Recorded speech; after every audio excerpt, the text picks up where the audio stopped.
girl. Okay, hey guys, this is Abby here. Hi, this is Sulma. Wally Wally. Wally's here. Hey, Okay, so we're meeting to discuss the article that we read in Queso from Magali Lavadens, correct? Lavadens. mm-hmm. Lavadens. That's correct. If you girls don't mind, I'm gonna go with my first three topics that I like, and you guys can take it from there. Is that Sounds okay? Okay. Yes. Go ahead. Okay. If I can figure this out. There you go. Entire screen, yes.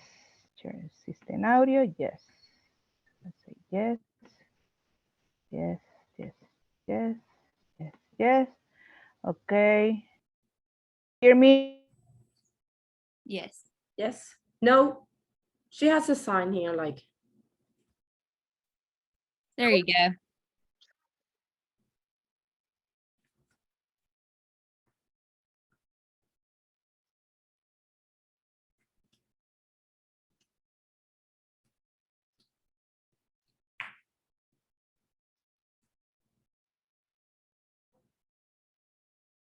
Wally, I cannot hear Wally. It says mute. Yeah, we can't hear you. It's mute. Wally is mute. Oh, she's fixing it. Okay.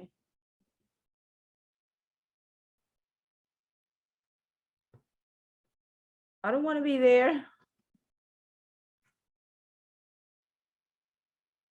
Hit the stop sharing button. Okay. I did that. Okay. Okay.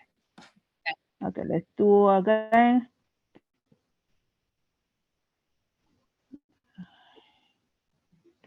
Okay. Let's see. Now, can you hear me? Yes. Yes. Okay. Ay. Here we go. Okay. So, like I say, we are getting together to talk about our first digital tool, Digital Journal from Theory to Practice for Teachers of English Learners, written by Magali Lavandes. And this is me, Walisa Gonzalez, and we are working the theory and the practice.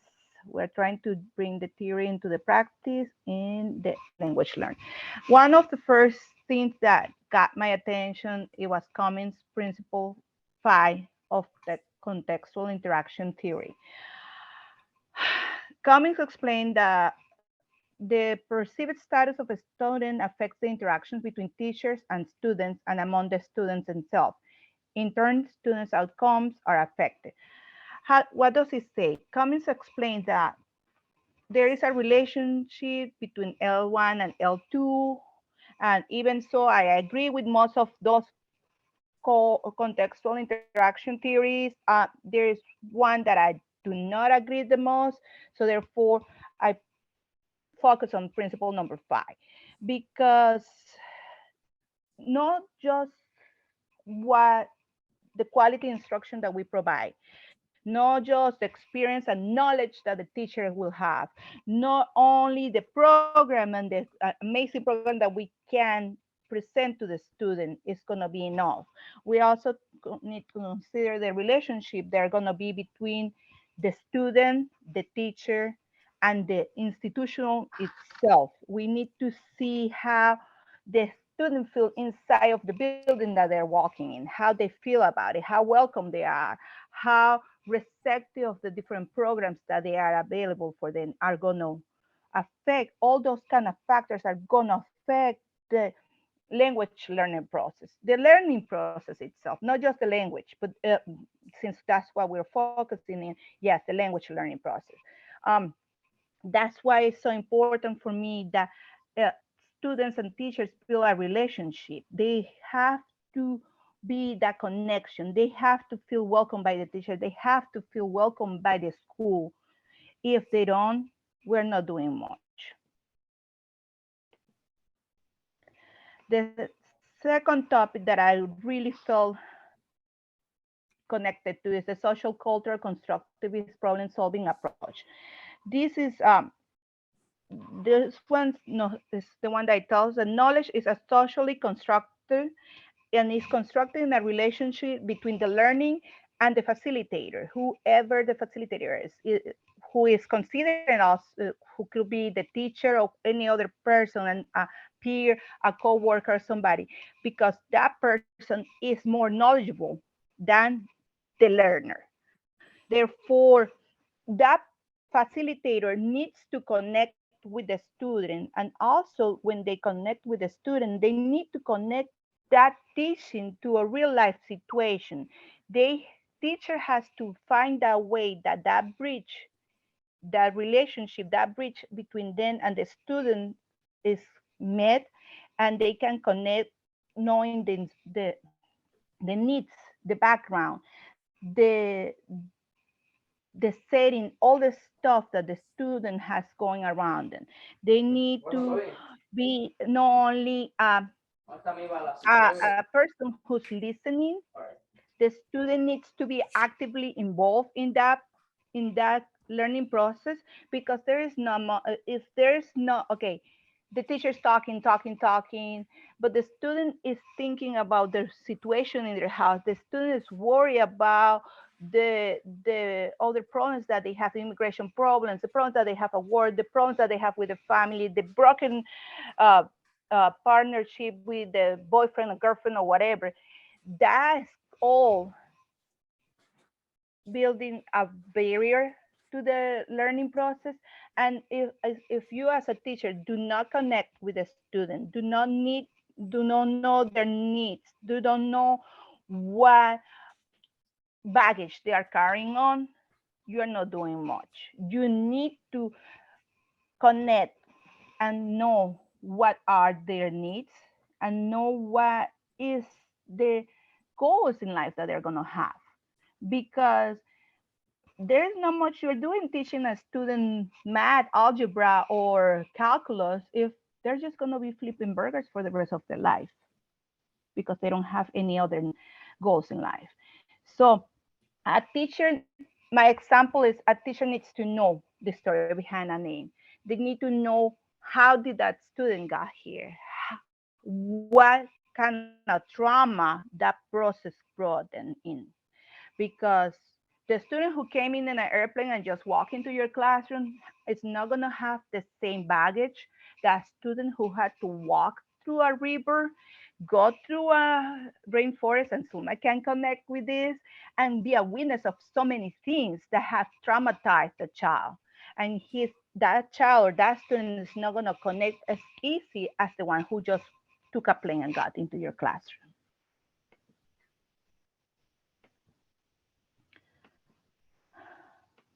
The third topic that I really liked was theory, then research, and research, then theory. It was by Ellis in 1986. We as a teachers need to be knowledgeable, and I already kind of mentioned in the topics before, of the context, the circumstance, the settings, the conditions, all of that play importance in the language learning process. We need to know what is needed, and only knowing the context we can provide correctly. Understanding by context the circumstances, setting, and conditions that involve a learner. All these play a major role in the general learning process, not only language, but we need to be prepared, find out what is needed. Um, Once we find out, we accommodate, we develop, we practice, we put in practice. Oof, we realize it's not working. We go back to the writing board and research again, and then build it again. It's a constant moving back and forth. So it's nothing cut clear and say this is going to work. No, what works for one doesn't work for another. It's a constant creating process. That's why I do relate to the theory then research, and research then theory. An example of that is a teacher who knows that the student works night shift. He gets out of work and go home. He's working night shift. Do you think that student's going to have time to turn in homework on time? No. You know that students worry about the financial status of their house. You know they have to meet that first. homework is important, but you have to give them an extra window. So you have to accommodate for the needs of that student.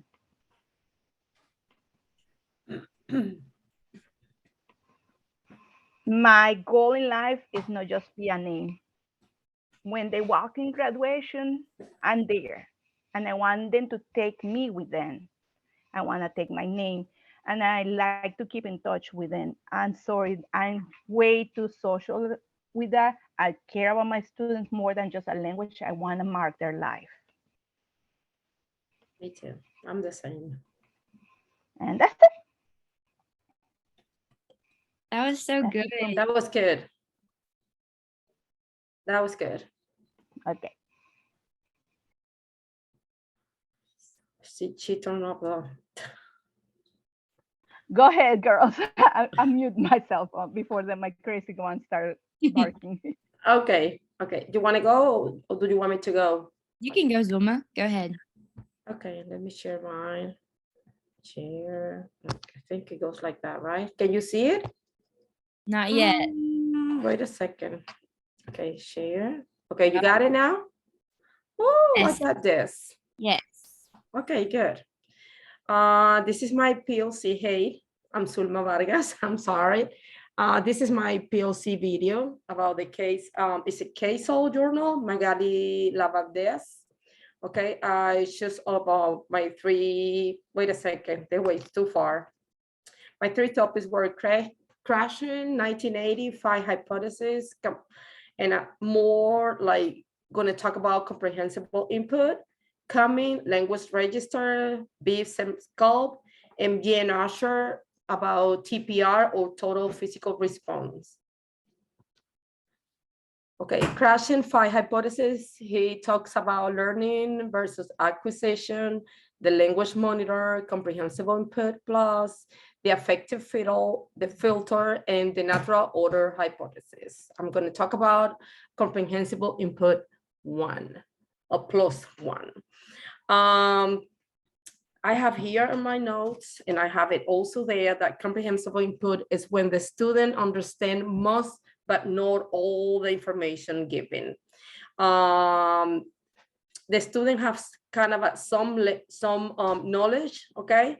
But the teacher should provide like a little bit more, like take it to the next step or about where he is, right, in that moment. That's all I have for comprehension input. Maybe Abby will talk about more. Okay, and the next one, I'm going to talk about coming and his like iceberg theory, which is talk about BIPS and COLB. Okay, BIPS is the, like it says here, basic interpersonal communication skill, and COLB is the cognitive academic language processing. How do I say this word? Girls, help me. Proficiency, right? That's right. Okay, I'm sorry. Let's talk about BIPS a little bit. It says like it's the face-to-face communication, and it's also like they call the language as a playground, and it's like a social language. The student acquire language going first through the BIPS, okay? And like example, hi, how are you? Like when they're playing at the anywhere, like inside the school. And the COLB is the academic language. It says cognitive academic language. Okay, I'm not going to say that word again. And it's when it's the need of that they need to understand to be like in a content or be able to discuss in any academy environment. And the last one is Total Physical Response by James Usher. I love this one. It goes with me, okay? It helped me with my work. And I didn't know that about this theory, but I've also kind of practices every day. Now I know that the name is Total Physical Response. And this is what I do with my kids because I feel like kind of identified because I work with them as a bilingual paraprofessional. I work with kids from kindergarten and third grade third grade and most of the time with kindergarten, and I apply this total physical response. For example, includes like facial expression, body language. One of the common song is head, shoulder, knees, and toes. I'm teaching them like, where's the face? I mean, head, where are the shoulders, where are the knees, and where are the toes, knees and toes, knees and toes. And also when I do like my sight words, I'm teaching them like, not teaching them, but the teacher will let me know, hey, this is what the needs are. Do some sight words, let's go and work with letters and sounds. And I will just sing to them. I love that. I think, I mean, sing is the best thing. It might not sound good, but I believe they like enjoying it. They like it. They like it. Like with sight words, I have sometimes I have flashcard that they can see the picture, but it's easier for them. Like go, like I say before, like with example, if I want them to learn the word the, I will go THE, the, or the, or go, GO, go. And they know, okay? Or if it's time for them to go back to their classroom, I will go GO, go, GO, go, GO, go. Or like, I like you, I like you. And they always like, kind of like, if the teacher asks them the sight words, they will say, Zulma, they don't know the sight words. They know the sight word. Let me show you how they know their sight words. And I will go with them, and they will go like 15 out of 30 that they need to know, or 30 out of 52 that they need to know. And they learn a lot. And I love it. I just love it. So this is all for me, girls. Kind of short, but I think I got the point. I hope I got the point for you. You got it. That Go, was Abby. It's your turn. Go, Okay. Abby. It's your turn. great. Okay, let me share my screen. Let's see. Okay, share. Show us how it's done. Okay, can y'all see my screen? That's mine. Okay. Okay, there it is. Okay, so I made a little Prezi this time, a little something different. Okay. So it's loading. Let's see if it'll load. Come on, computer. Okay. So from Theory to Practice for Teachers of English Learners by Catasol and Lavendance, and this is presented by me. So the three topics that I'm going to talk about are Krashen's 5 hypotheses, the language acquisition device, and communicative language teaching. Okay. So we're going to go to number 1, and I did like the little brain and stuff like that for the cognitive approach. I thought that was cute. Okay. Krashen's 5 hypotheses, 1983. What is it? So Krashen's 5 hypotheses basically say, number 1 is basically stating all humans have language acquisition device that helps them innately acquire language. And I'm going to talk about the language acquisition device a little bit later in the presentation, but that's just important to keep in the back of our brain that humans are innately capable of learning language. It's not something that we have to instruct, is what I would say. It's not for your first language, at least. You don't have to instruct a kid on how to learn their first language. The second one, everyone has a language monitor that interferes with production.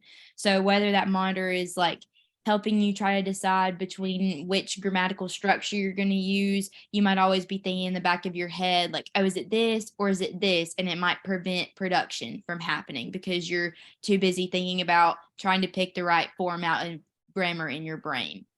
The third one is comprehensible input, and that's going to be I+1. This one is my favorite one too, Zulma, because I took a similar class at Troy, and we talked about the I+1 comprehensible input hypothesis a lot. And it's so important because our ELs, as we know, are all on different stages of English learning. We've got our newcomers, we've got some of them that are intermediate, some of them that are advanced, and sometimes they're all in the same class together. So kind of finding their I+1, I like to call it like the sweet spot, because like the information has got to be challenging enough that promotes motivation, but it can't be too hard to where they say, oh, like, oh, I can't do this. I'm never going to be able to do this. And it can't be too easy. And they're like, oh, I'm bored. Like, what are we doing? I know all my colors already. And so this is really hard. And I think something that teachers really have to work on every single day in the classroom to be able to find that sweet spot for all of our EL students. The fourth one is the affective filter. And this one is also huge. This one I see a lot in especially I would say English speakers that are learning a different language, because English is such a wide spoken language that whenever English speakers try to learn their second language, it can be a little nerve-wracking for us because we're not as used to it. So it's basically like bringing in all the foreign language anxiety that we can have if we're traveling to a different country and for the first time ever we're hearing a language that's not English all around us. And that can just kind of tell you like, oh, you're not good enough to speak this language. You're not confident in yourself, all of those things that they go through the affective filter in our brains. And then the natural order hypothesis, which is basically what Krashen came up with, Krashen and Terrell, I believe, about how language is learned in a natural order. And I talk a lot about this in my reflection journal about how language learning is non-linear. And we think it's just like math. We're going to build on addition, subtraction, and keep going up from there. But it's really not. Language learning is very non-linear because of the amount of interaction that we have. And going back to the language acquisition device, that we all innately can acquire language without some type of instruction, just because of how humans are wired. So these are important, and I picked these because these hypotheses transform the way that researchers thought about second language acquisition. So before Krashen came out with these 5 hypotheses, language learning was really thought of from a behavioral standpoint. So whenever we looked at language learning, it was just we're wiping a slate clean, we're starting clean, and Krashen is coming in with these 5 hypotheses saying no, like it's not just a clean slate. It's not just something that you can make somebody repeat over and over again and they're going to learn it. There's a process and there are different cognitive developments that have to happen so that we can learn languages.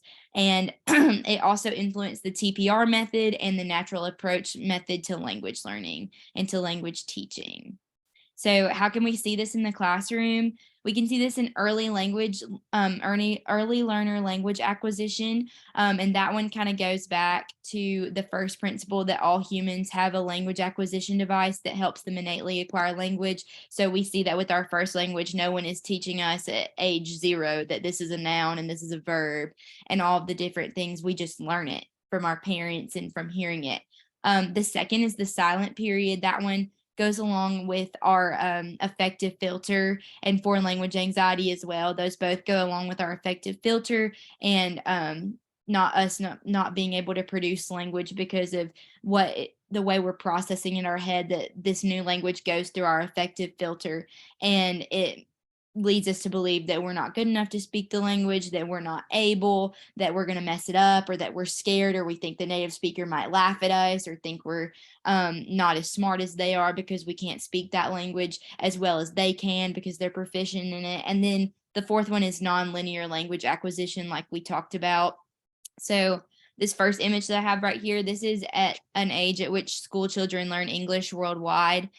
So we can see that in Europe, largely in Europe, that is going to be that's going to be optional and then mandatory in all these red countries right here. So we can see early acquisition right here.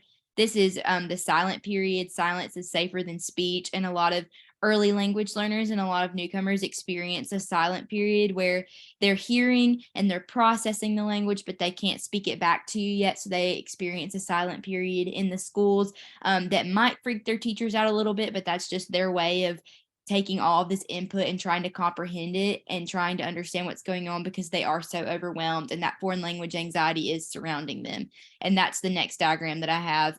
So we've got foreign language anxiety, and these are all the different things that are contributing. We've got culture on this side and teacher-induced anxiety on this side. So the demands of the teacher, the demands of the culture, and how that can differ from their home culture and their native culture. And then we've got production anxiety. So will I produce these words right? Am I going to be able to do it good enough? Are they going to understand me? We've got oral and evaluative apprehension right here. So them being scared that maybe it won't sound exactly right. It won't sound like a native speaker. They'll have an accent, which we all have accents. So that's not super big deal. But that can be something that they're scared about. And then literacy anxiety, whether that be just reading what the homework is on the board or reading a reading passage or a Dibbles passage that they might have to do in school, that can all contribute to foreign language anxiety.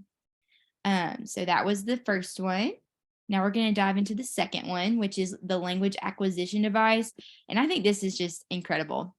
So the language acquisition device was actually come up with by a man named Chomsky, who actually really broke into the cognitive field of second language acquisition. And although he never was actually a researcher for second language acquisition and more of just like a cognitive psychological researcher, this has influenced the way that we all think about second language acquisition in such a massive way.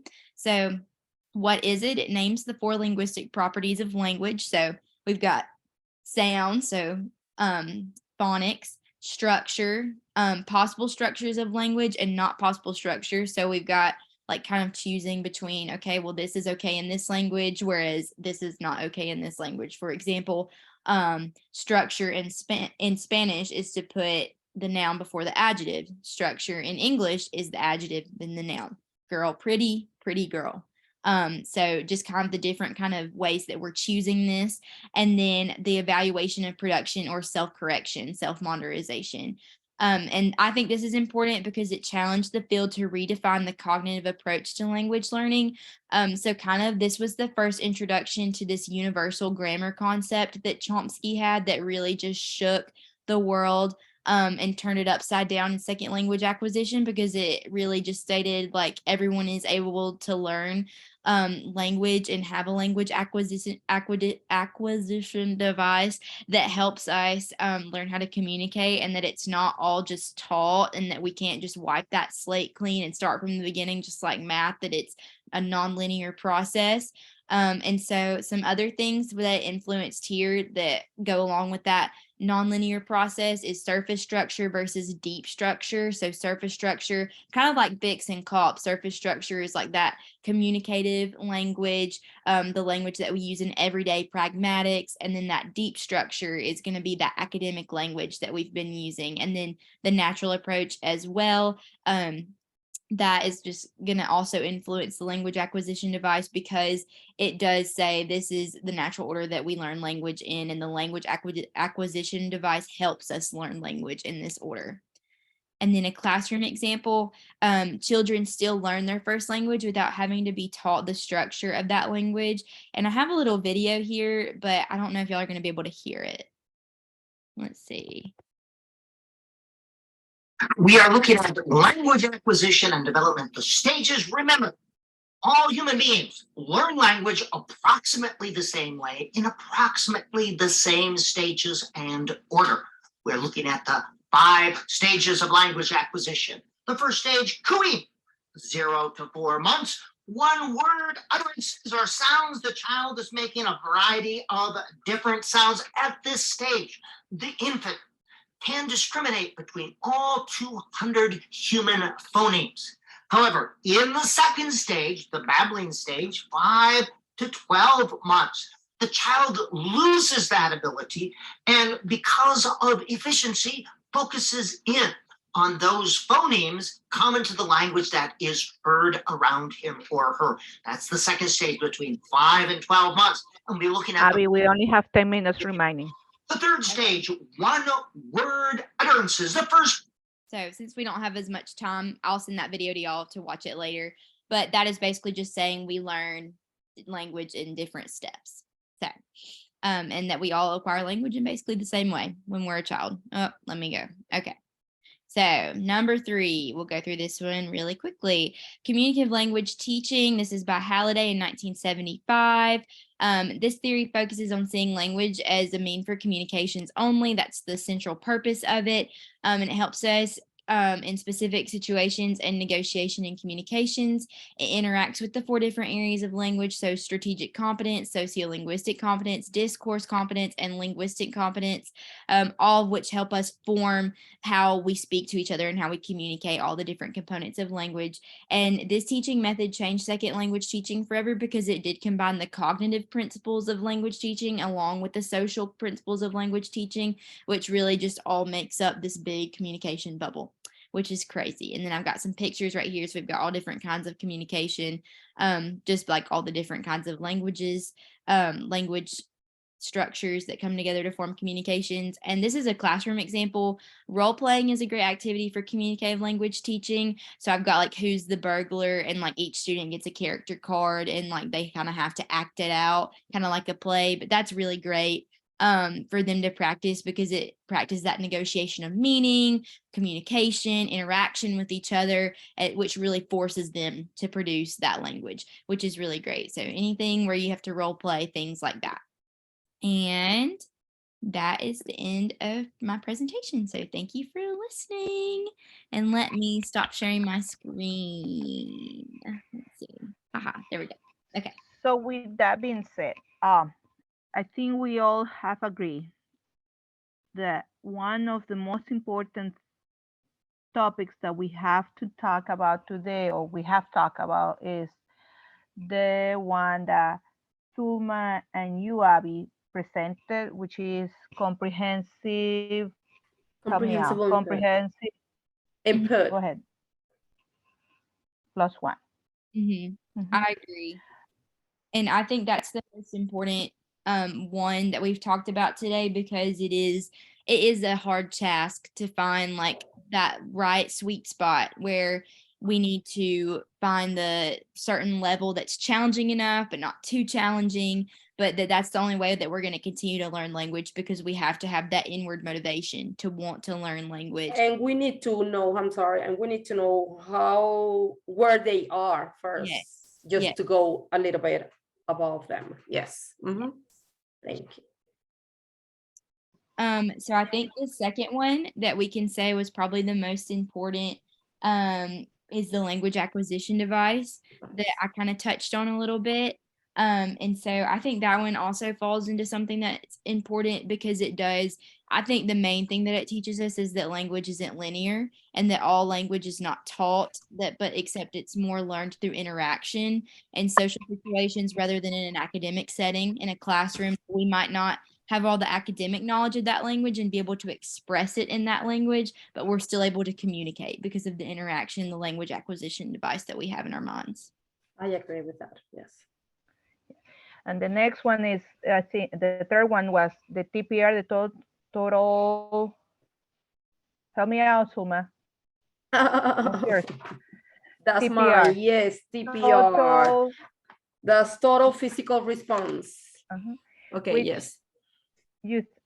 I do agree with you guys that it's important, but that's where I told you I was gonna kind of. It's okay, Wally, go ahead. Because yes, total physical response is gonna help you to build communicative language. But when we are trying to build an academic language, total physical response is not gonna be the tool to use. It's gonna be lacking of more approach, more immersion. They need more than just lovely what you say, lovely to work. Yeah, it works for me. It works for that. It works for an elementary setting. But when we go into a middle school, or we go to a high school, I cannot do just total physical response. I have to add more to it. I have to find more stuff to add to it. So yes, it's important, but that's why I say it has to be 3, cannot be number 1 or 2. Yes, the thing is, I'm sorry. I was gonna say something first. The thing is that we're like in different, like I'm in the very, very low working with kids, and this is how they start, It's kind of a like bore for me, but it will not work for you. It starts it for really, you. yes. Exactly. But the problem I mean, the good thing that we are in different levels is that we have different views. We see the That's same the thing, goal, yeah. but we meet that learning in different phases. That's how it's going to start for you. But think about it. You get a kindergartner who's learning with you, but I sometimes get a junior, a person who's in 11th grade. But You it's have to okay make because sure- I'm gonna get them ready for you. No, They're they gonna come go through me. first. No, no. By the time they get into, if they went through you in 11th grade, they better not be ESL. They have to be out of Oh. ESL. They have to be out by Well. Abby. When they have to. Yes. You hear what I say? They have to. They Yeah. have to. The good thing. But Suma, I get a newcomer at 11th grade. Mm. I have to get them ready. So total physical response will not be my whole approach. I have to get No. more stuff. With Mhm. that being said, I like Common Principle 5, and that was our fourth one because Mhm. I'm really into all that. I have to connect with my student. I need to know my student. I need to build that relationship. For me, and I think all of you, Sulma, you have to have that relationship with the student because if not, they're not going to feel comfortable. They're not going to be comfortable to you. They're not gonna feel welcome and what I'm doing here, what I'm gonna be, oh, the ugly teacher, she's giving me more work, more stuff to read, ay, de esa vieja. So no, we have to be that welcoming. We have to be that one that they can come and cry to you. I have girls that come, miss, I broke with my boyfriend. That's okay, baby. Let's go to the bathroom. Let's talk. And that relationship is what is gonna connect and it's gonna help them come to you.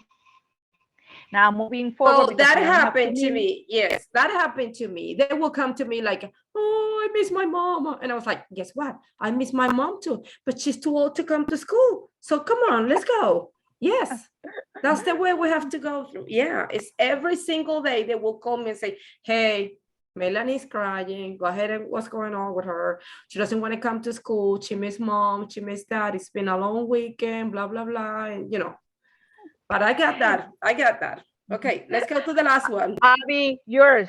Yeah, communicative language teaching. Yes. I think this one CLT. falls in line with everything of what y'all just said because like the reason that we want to become ESL teachers is to communicate with our students and know them not just like on an academic level but on a heart level like as well. And the reason that we do this is that because we want to see their success and we want somebody to be there that understands what they're going through and is able to love on them. And so I think like the communicative language teaching theory really demonstrates that because it is like putting that into practice. Like this is why we're here. So you can learn to communicate, so you can be successful, so that in these real You life can be safe. You can stay safe too. Yes. When you're Be ordering safe. food at McDonald's, that you know what to do, you know what to say, or when you're going to the grocery store and you need to ask how much something is, like you know what to do because like school is great and they need to learn all these things, but they're never going to survive after school if they don't know all of the basics. That language is communication. Not only that, something as basic to know how to call 911 and to communicate, know their address, know their phone number, know the basic information that they Not have even to this. say when they call. I had a girl that 911. peed on her pants. I had a little girl that peed on her pants because she didn't know how to say bathroom. And I was like, just go like this. Or say baño, baño. And she will know what to do. Yep. Mhm. But anyway, ladies, 30 seconds. I think Yep. that's it. Okay. That's We it. got- We got get- this. Yep. Okay. Think it's better, getting better. Yes. Bye, Bye, love. y'all. Have a great you. week, okay? You too. Bye, y'all. Keep in touch. Bye, y'all. Bye. Bye-bye. Bye.